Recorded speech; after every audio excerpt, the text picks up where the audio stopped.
Welcome to the audiobook of The Law and the Promise by Neville Goddard. I'm your narrator, Ruth Cardy. Let's delve straight into the transformative wisdom awaiting you. The Law and the Promise by Neville Goddard. Chapter 1.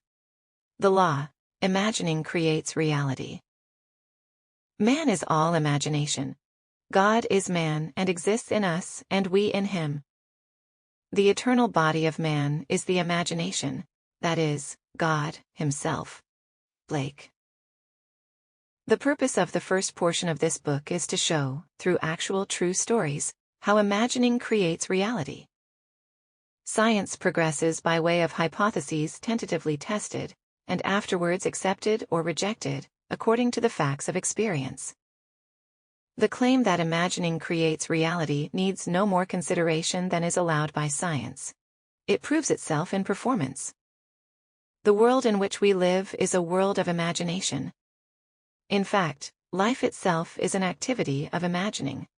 For Blake, wrote Professor Morrison of the University of St. Andrews, the world originates in a divine activity identical with what we know ourselves as the activity of imagination, his task being to open the immortal eyes of man inward into the worlds of thought, into eternity, ever expanding in the bosom of God, the human imagination.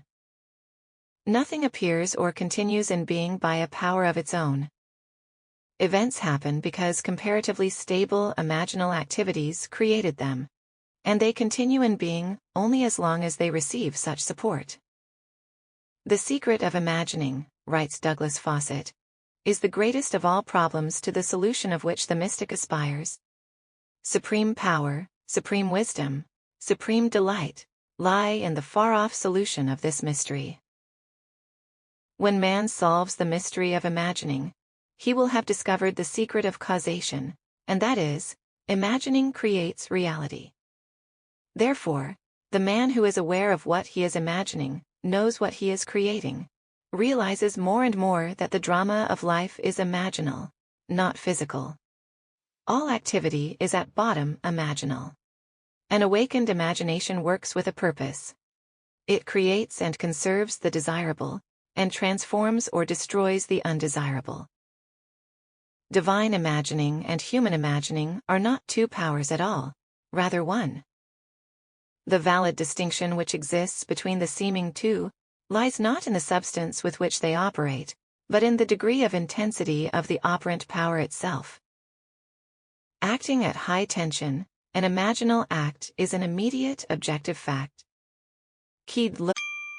Sample complete. Ready to continue?